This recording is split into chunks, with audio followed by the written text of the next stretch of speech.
I think imposter syndrome needs to go to hell, frankly speaking. I don't find it useful at all, beyond the idea that you insist on being better than you were yesterday. I walk in with the idea that I am smarter than everybody in there, because for me to have gotten there, I had to be. So I already knew for me to be in that room, I had to be 4 times as good, not twice. So when I'm in the room, why would I question why I'm there? To serve who, right?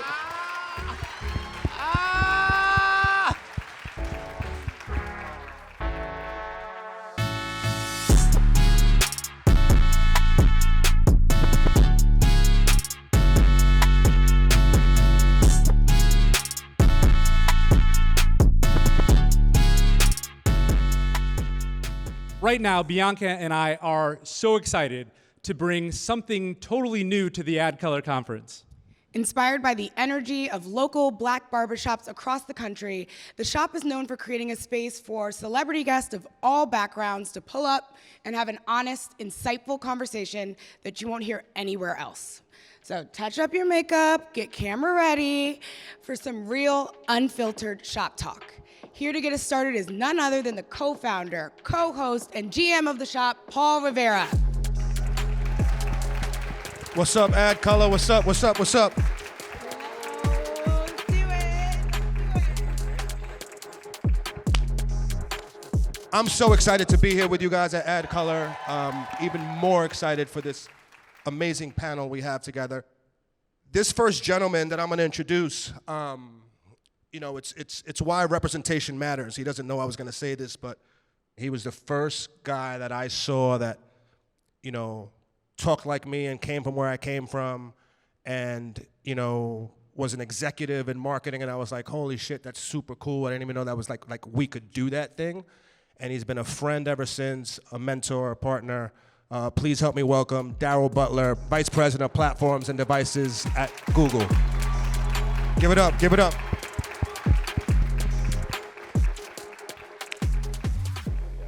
Next we have, I've been stressed about introducing this person. You heard me in the back. I was afraid I was gonna butcher her name. 4-time New York Times best-selling author, speaker, book coach, Luvvie Jones. Please give it up for Luvvie Jones. I chickened out. Nah. I chickened out. I chickened out on the name. Next we have multi-Grammy and Oscar-winning musician, I believe 2022 Grammy for Album of the Year. Give it up for Jon Batiste. There he is. Last but not least, one thing I didn't tell you about myself is I'm from New York City. Yeah, there it is. There it is. So it pains me to introduce this brother, World Series champion from the Los Angeles Dodgers, Jack Flaherty. Whoop, whoop. Give it up. World Series champion.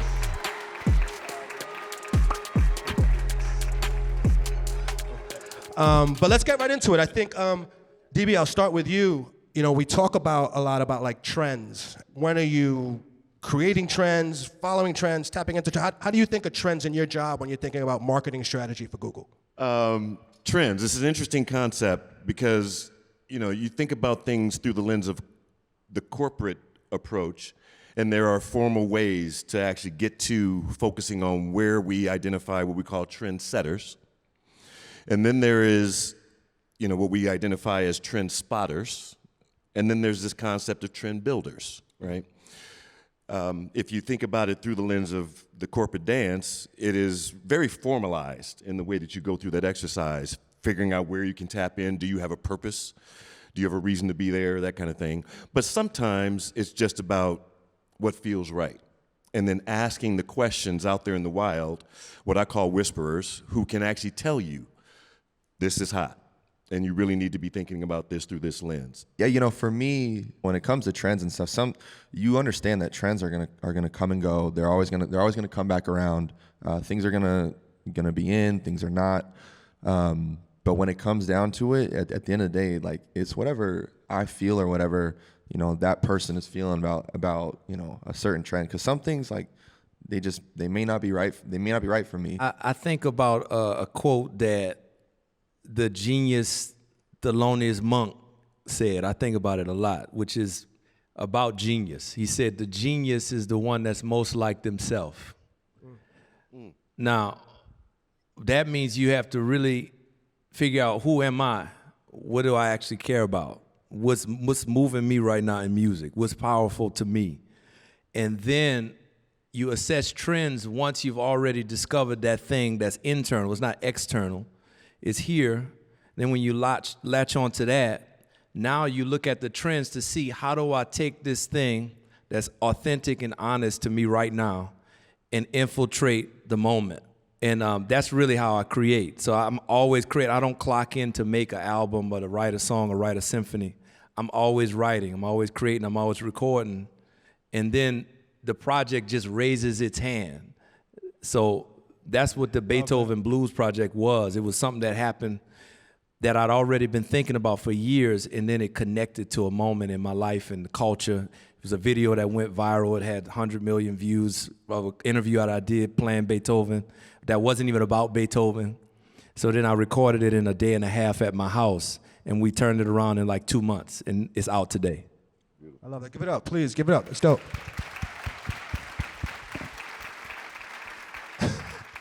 That's what I love about Jon. Like, he brags and he doesn't mean to. Like, he's like, that video, that had 100 million views, whatever, I'm not tripping off it. And then I did the album, I think in a day and a half, we had finished it, I wasn't. That's why you're so fly. You're not bragging. It's really, you live in it. I respect it. You live in it, right? You peeped it, right, DB? You peeped it. Man. I don't get 100 views on my. Luvvie, what up? What's going on? How are you? Give it up for Luvvie. Luvvie cool, man. Luvvie cool. Luvvie as a creator, right? From whether it's books or whether it's your podcast, when you're creating, are you thinking about trends, like what's hot right now, what's connecting, or are you just thinking about connecting with your audience and your fans? First of all, I look younger than I am, but TikTok stresses me out. And I think about how even people use trends for the videos that they put, and I'm like, I can't do that. I can't compete with other people's hot, because I've always had my own inner compass that has moved my work. My voice being what it is, me being this Chicago Nigerian chick, that has been a critical piece of the way I write, and that writing has risen above the noise because I've not paid attention to what other people are doing. And I continue to not pay attention to what other people are doing, because my whole thing is trends are created by the people who don't do that. That's how we innovate, is by being the ones to go ahead and then doing the thing that everybody goes, oh, that worked. So in my career didn't exist 20 years ago. The life that I live right now could not have been designed by me 20 years ago. So, and it's all because I have never chased trends. I was not placed here to people please. I was here to pursue my own purpose. So what that looks like is, frankly, honoring my truth, and it shows up in my work. And if we continue to do that, I think we will win. So that's how we start trends. Love that. Give it up. Jack, I think it's fairly known how data-driven the game of baseball has become, and I know, Google has done, work with MLB in partnership using the Google Cloud and all of those things. You've had the pleasure of playing for several organizations. How have you seen, if at all, different organizations use technology? Yeah, I mean, you have all the numbers in front of you that you could possibly want. And so each guy's going to look at different things. Somebody may look at average. Somebody may look at some of these advanced analytics. Somebody may look at slugging. Where does you look at you look at that team and what's something that they don't do. Like, okay, they don't chase a whole lot, so you have to make sure that you're throwing a bunch of strikes and get them in the zone, and then you can get them to expand. And that was something that we did a good job of in the first 4 games, and in game 5, even when things got hairy, we kind of stuck with it and kept doing that. And then from offensively, it was trying to get them in the zone. They were hunting certain pitches, and like it's really interesting talking to some of those guys and how different they a bunch of vets on this team, and I had been with Detroit earlier in the year, and how different they looked at the game based on the numbers that they were being given and their approaches, and they just look for patterns. They look for patterns that pitchers fall into. That's the way that they're going at us, and our job is to figure out, how do we not fall into patterns? How do we trick them just enough? At this point, I would say that all the teams will have pretty much the same data. It's just how are they reading it and how are they judging it, and which way are they using it? I love that. That's dope. Jon, knowing you are world class entertainer, how much, if at all, does technology play into, when you're creating music or creating a vibe or like tearing down, a party? So I think about the piano as technology. And I think about the way that in history there were these incredible revolutions that are their era's form of technology. The agricultural revolution was a technological advancement. Then the Industrial Revolution was a technological advancement. Now we're in this, I would call it's a digital revolution. And the way that happens is each thing before it is extended by the revolution of the current era. So there are pianos now, and I've worked with developing and giving feedback, research and development with how to incorporate, for instance, on the piano itself, technology to be able to record your performance so that you can then, I could play it up here and I can go back there and listen to the piano as if I was playing it with the accurate assessment. So that also helps, in recording studio, you can create something and really assess it as somebody in the audience versus just as a person listening through the speaker. I think for me, technology is just so critical to the work that I do, even not just reaching my audience, but in running my business and running my company. We use Google Suite for everything, Google Calendar. Like, if it's not on my calendar, it's not happening. Like, legit. Thank you. Yeah, You're speaking DB's I'm language, trying to baby. tell you. My badge will work But on like- Monday. Yeah. Yeah. But it's all critical because DB's like, turn her mic up. Turn her mic up. It's Real all talk. critical because here's the thing about technology. It's supposed to make our lives easier, and it's supposed to make our work easier. So for me, who, I have like 3 different businesses, I am writing, I'm doing all these different things. It is so important for my days not to be spent doing tedious stuff that something technology can automate for me. Like, I just started using the project management software that uses AI to tell me what my to-do list is for the day based on my deadlines and my priorities. I encourage all of us to find the right tech stack, because here's the thing though. If you don't have the right tech stack and you're still manually doing a lot, you're gonna be left behind in this creator economy, in this new economy that we have. So for me, as a techie, as a long-term nerd, as an analytics person, I'm always looking for ways to buy my time back using a robot, ethically, okay? There's something to it. I mean, choose your platform, but I think where you went, Luvvie, is important to really hone in on, and that is all of us have 24 hours in a day, full stop. None of us has 25, none of us has 17. What we do with that time matters. And that applies to everyone, right? And that's across the board. It doesn't matter. So when you start thinking about what your access to and what information you need, things that you don't need to use mind space for, because that mind space can be to create more, to write more, to work on your pitching angle, your arm angle. That is where you need to be spending your time. And if data and information and the access to that information affords you that opportunity, I'm all for it. I find myself sometimes a little terrified of AI, right? And I wanted to ask you, DB, how is Google, and how are you in your role at Google thinking about being responsible with AI while still pushing the envelope and educating? Yeah, I mean, you just nailed it. We actually talk about this in the hallway regularly, bold and responsible. And one of the things that we always remind ourselves of is that for as powerful as AI can be, large language models that are able to interpret and process,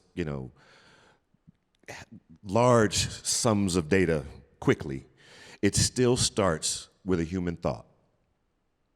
It is not capable of initiating a thought on its own. And we as humans get a chance to validate what it does on the back end, which is the beautiful thing about it. So I'm going to give you a real tangible example. My dad owns a lot of property, and he had been managing his properties manually, papers, stacks, and all this type of stuff. I said, just give it to me, and let me load it up, and let me see what AI can do. The property or the paperwork, so all the property management, when are bills due, who's behind, all that kind of stuff, a lot of data. And in what used to take months to actually accumulate all this information, I was able to do in a matter of hours. And he was astounded. He's like, what kind of magic is this? what kind of voodoo you do? Don't worry about it. Just take my word for it, it's right. And my point in giving that example is it still started with a human thought. That is, I had to accumulate the information, give it something for it to actually do the work, consolidate that information, and I had to validate it on the other side, right? That is how we have to think about AI. It's not here to replace, it's here to complement. It's like a tool, a hammer and a screwdriver. The hammer doesn't do anything until you pick it up and do something with it.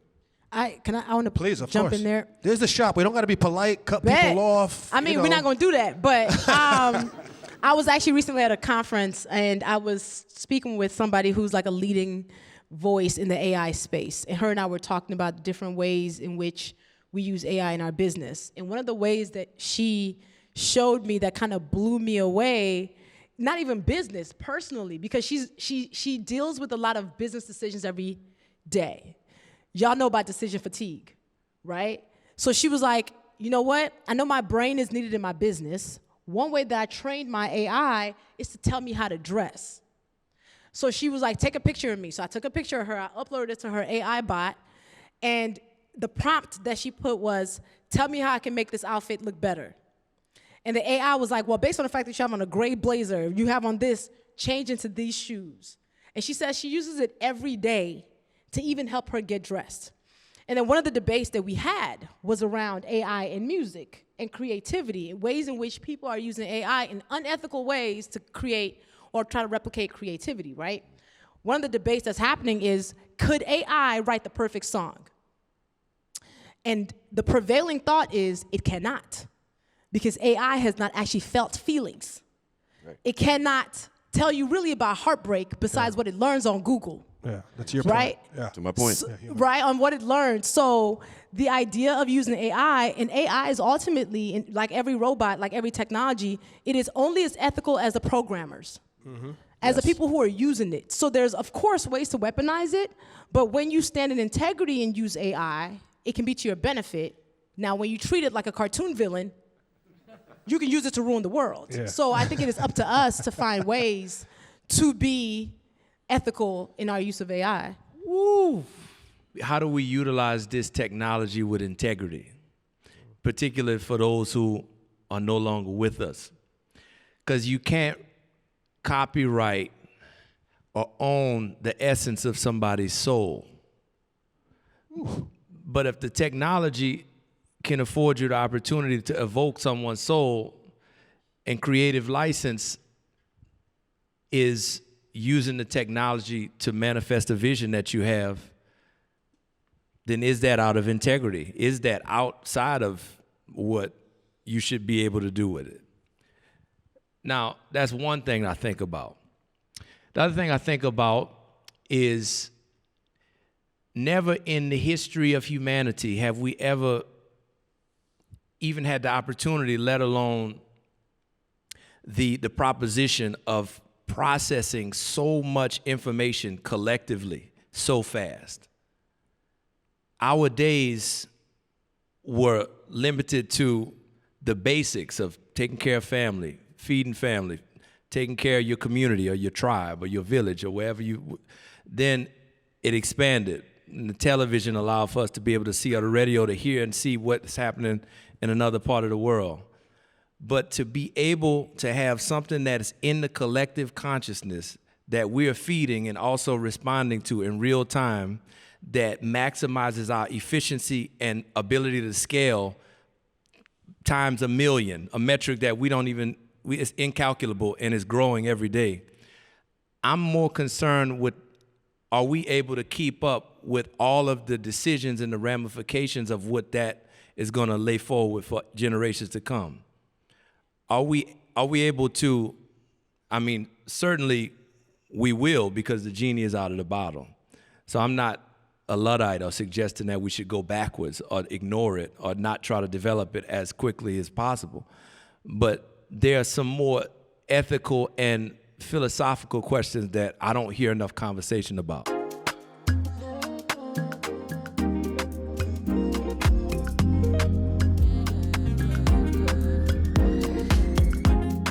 I want to switch gears a little bit now.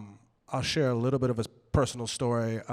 When I first got started in my career, and I think a lot of us, I don't know if suffer is the right word, but struggle with this notion of like imposter syndrome, right?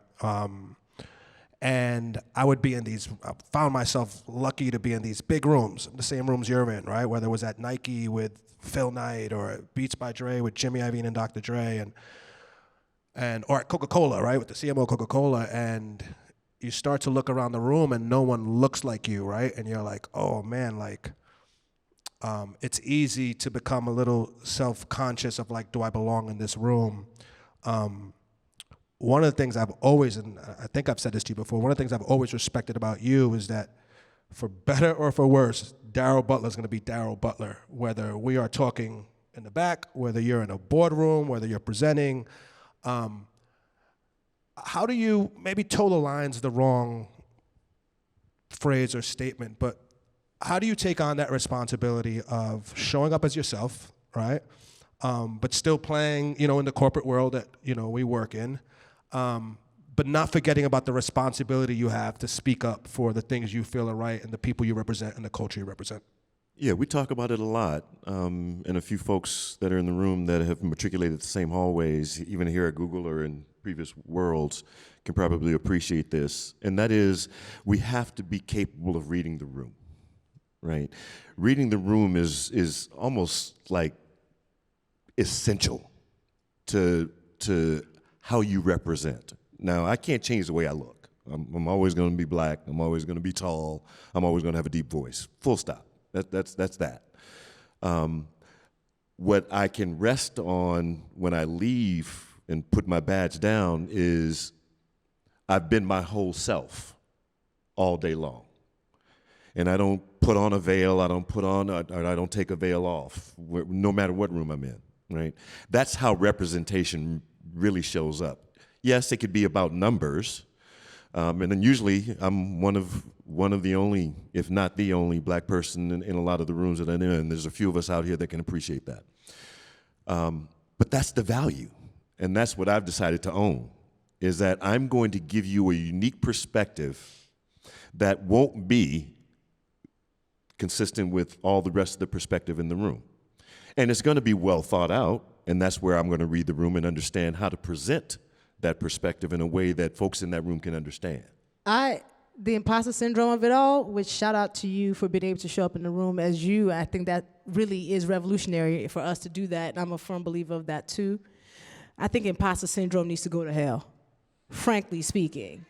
I don't find it useful at all, beyond the idea that you insist on being better than you were yesterday, beyond the idea that you're competing with simply the person you were last week.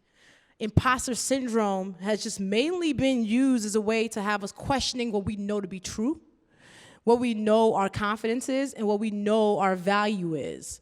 For me as a black woman who's been in tech, who's been in marketing, who's been in a lot of spaces where I'm sometimes the only, I walk in with the idea that I am smarter than everybody in there.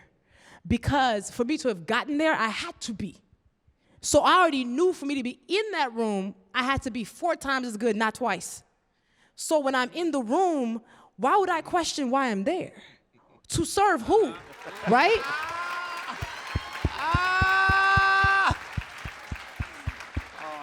There was years ago, I hosted a conference that was like really tech conference. I think I was one of 3 people in the room, and I happened to be the MC at this conference. And I wore a t-shirt with Lionel Richie on it that says, "Hello, is it me you're looking for?" Because I just feel, especially for women, we have been convinced that somehow our silence is a gift to the world, when the humility only makes sure that we get erased of the things that we did, the things that we know we are good at.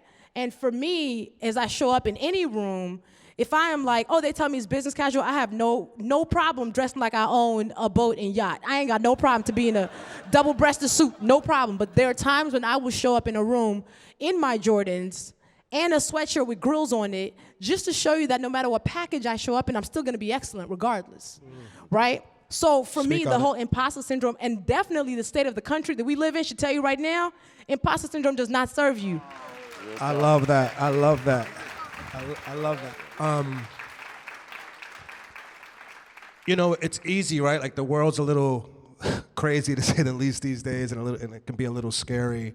What are you guys excited about, right? I think we can spend a lot of time on like what we're not excited about, what we're scared of. What are you guys, for the room, what are you guys excited about, whether it's personally, whether it's at Google, whether it's free agency in the bag you're about to get, Jack, whatever it is, whatever it is. Be my new friend.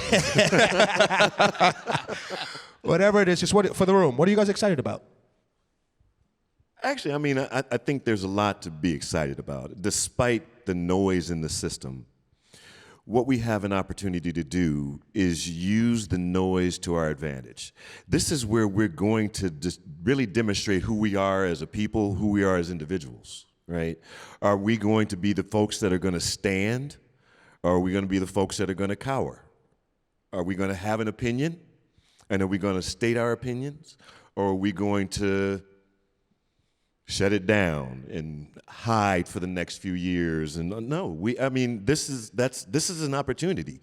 I mean, you know, I'm never going to be an athlete like you, but I consider myself a competitive individual. And even when I was playing ball, I always thought about this idea that somebody's taller, faster, stronger, somebody's smarter, has more access, shouldn't be the thing that influences what we do as individuals. This is where we go inside and we find how we're built, what we're really capable of. And we're going to stretch ourselves. That's something to be excited about. Coming to you, Jon, what are you excited about? Could be the album. Talk to us. What are you excited about that you have coming up, or just in the world in general? Yeah. I'm excited about life, about love, about the truth coming out. Whether we like it or not, it's an opportunity for us to face it and be great. I'm excited about the possibilities, as always. They're just more and more exciting every day.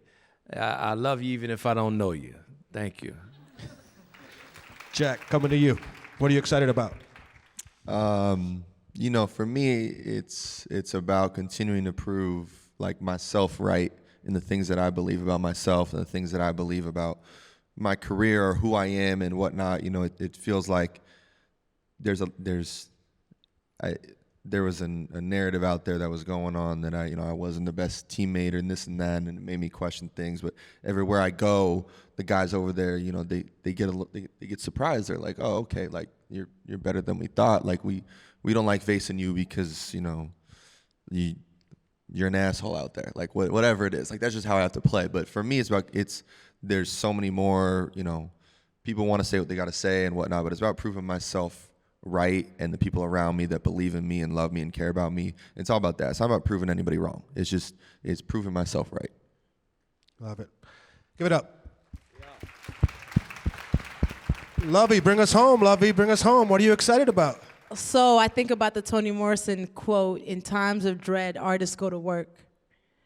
That's what I'm excited about, is that in times of unrest is when we do our best work. We paint, we write, we sing, we show up, and we take up space because the world is showing us that we have to, for us to get the world that we want to live in. So I am excited about all the ways in which we are going to do our best work.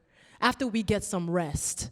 But we're going to do our best work. And I'm excited about all the books that are going to be written, because that's what I'm really doubling down on, is ensuring that our names, because history is written in ink, and I want to make sure our names are in history. So that's the work that I'm doing, is helping more people become successful authors as part of my book academy. So that's what I'm super excited about. So let's go to work. Let's do our best work. Let's go to work. Luvvie, I want to stay with you on that. I think one of the beautiful things about ADCOLOR is, not only the community that it's created, but it really is like this sense of people that are chasing their dreams and trying to get opportunities, and not only get opportunities, but capitalize on those opportunities. Any advice you could give them on how, not preparing for the room, but how they should be thinking about showing up in that room? Yes. So I have been at the intersection of a lot of different industries: business, technology, culture, media, all of that. And now I'm in publishing. So no matter what industry I have been in, one of the things that has pushed my career forward is, again, no matter what room I am in, I walk in with that confidence that I know what I know. So while I am there, I'm not sitting there like, oh my gosh, should I say this? I walk in with my firm handshake, one, and then I also use my actual personal branding to make sure when I walk out of the room, I'm memorable. Even if you didn't speak to me, you remember you saw me. Whether it's something that I'm wearing, or just my haircut, or I have a pin on that is interesting that somebody can anchor memory to, I do that. So then when they walk away, I didn't get a chance to talk to her, but she had on this interesting thing. And then they use that to recall you when you're not there. You're gonna be competing with a lot of people for attention, and I think the ways that you can show up that allows people to anchor you in excellence is gonna be critical. So my career has, no matter any industry that I'm playing in, the reason why people speak my name up in the rooms that I'm not in, because that's actually how I get most opportunities, is not by me pitching myself, it's always been inbound, is that I always insist that my presence will be memorable in a good way, right? When I speak, it is not just because words just need to be spoken. Words need to mean something. So then when I am out of the room, they say, we want her back in here. So for you as a creative, young creative, one thing I need you to hold on dear to is that excellence piece. Excellence doesn't mean perfection, by the way. I'm not saying you gotta always show up flawless. I'm saying that people see you enough, they hear your name enough, they see your work enough, they always attach that it's going to be good, means you are easy to vouch for. When you are easy to vouch for and people realize vouching for you makes them even look better, you will never go without a check. You will never go without a role, and they will insist, you know what? Find the budget for them, because they know that you will show up and kill it. So continue to do that.